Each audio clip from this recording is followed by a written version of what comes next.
लोकसभा चुनाव के ऐन पहले यूपी में ऐसा मामला सामने आ गया कि हर किसी की निगाहें सीएम योगी आदित्यनाथ के फैसले पर टिक गईं। यूपी सरकार को एसआईटी की रिपोर्ट में जो सुझाव दिया गया उसने हजारों लोगों की नींद उड़ाकर रख दी।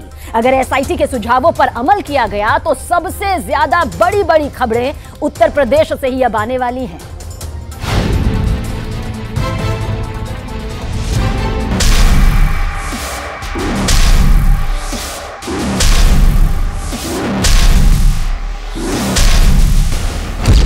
ये केवल मदरसे बंद नहीं कर रहे हैं, ये संस्कृत के विद्यालय भी बंद कर रहे हैं।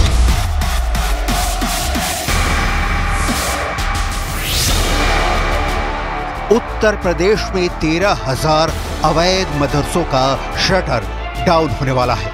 एसआईटी की रिपोर्ट ने देश को चौंका दिया है, लेकिन अखिलेश यादव से जब इस पर सवाल पूछा गया है तो उन्होंने जवाब दिया कि सरकार संस्कृत विद्यालय भी बंद करवा रही है। अखिलेश पर यह आरोप ओवैसी की पार्टी लगा रही है कि अब मुस्लिम वोट लेकर भी समाजवादी पार्टी मुस्लिम हितों पर बात नहीं कर रही है। नोट करने वाली बात यह है कि मदरसों के सवाल पर भी अखिलेश ने मदरसों से ज्यादा चिंता संस्कृत विद्यालयों पर जताई है। ये केवल मदरसे बंद नहीं कर रहे हैं, ये संस्कृत के विद्यालय भी बंद कर रहे हैं। भारतीय जनता पार्टी केवल एक समाज की दुश्मन नहीं है, ये देश को दुश्मन है, देश की। यूपी के अंदर राज्यसभा में अखिलेश ने किसी भी मुसलमान को नहीं भेजा है।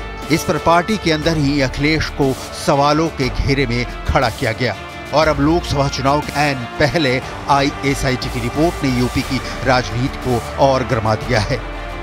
देखिए, कोई भी देश में शिक्षा व्यवस्था को लेकर के कोई सवाल नहीं है, लेकिन शिक्षा की आड़ में अगर कुछ देश के विरुद्ध गतिविधियां होंगी तो जांचा भी जाएगा और जो दोषी होंगे उनके खिलाफ कार्रवाई भी की जाएगी। योगी आदित्यनाथ ने जब अपने दूसरे कार्यकाल की शपथ ली थी तब उसके 6 महीने के बाद ही नवंबर के महीने में गैर मान्यता प्राप्त मदरसों की जांच शुरू की थी और पिछले साल ही इस मामले में एसआईटी का गठन किया था। और इसके बाद ये बात सामने आई थी कि ज्यादातर अवैध मदरसे भारत नेपाल सीमा पर बने हुए हैं। सबसे ज्यादा अवैध मदरसे नेपाल की सीमा से लगे यूपी के 7 जिले लखीमपुर, बहराइच, पीलीभीत, महाराजगंज और सिद्धार्थनगर में बने हैं और भारत की सुरक्षा की दृष्टि से ये पूरा इलाका बहुत संवेदनशील है।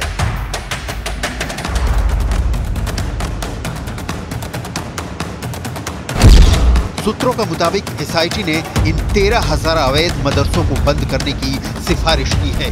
अवैध मदरसों की जांच में यूपी सरकार का मुख्य लक्ष्य ये पता लगाना था कि आखिर इन मदरसों का रजिस्ट्रेशन सरकार के पास है या नहीं।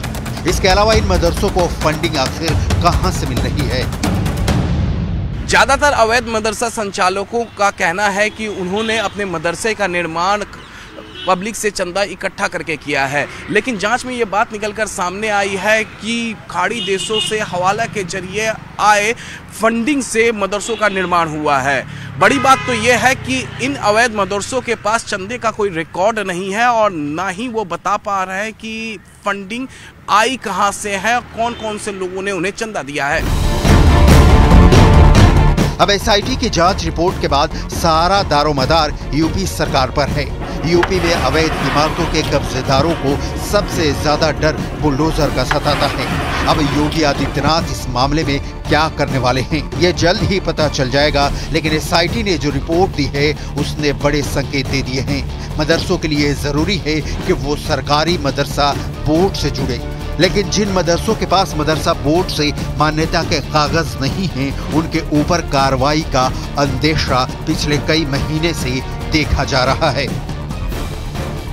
दारुल उलूम देवबंद जो खुद भी मदरसों को मान्यता देता है, देवबंद से जुड़े कई मौलाना ये कह चुके हैं कि मदरसे कौम के चंदे से चलते हैं, इसलिए इन मदरसों को किसी सरकारी बोर्ड से जुड़ने की आवश्यकता नहीं है।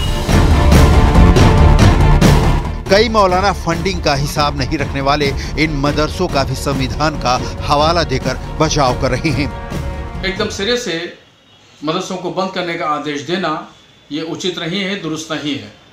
हाँ, जहाँ तक टेरर फंडिंग की बात है तो ये ज़रूर ये चिंताजनक विषय है और इस पर देश की सालमियत और एकता और अखंडता पर समझौता नहीं किया जा सकता।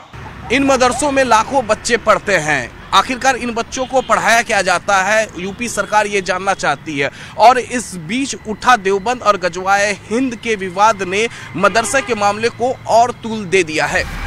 फिलहाल यूपी सरकार को एसआईटी ने जो चौंकाने वाली रिपोर्ट दी है, उस पर योगी सरकार क्या एक्शन लेने वाली है, यही सबसे बड़ा सवाल है, जो अवैध मदरसे चलाने वालों को सबसे ज्यादा डरा रहा है।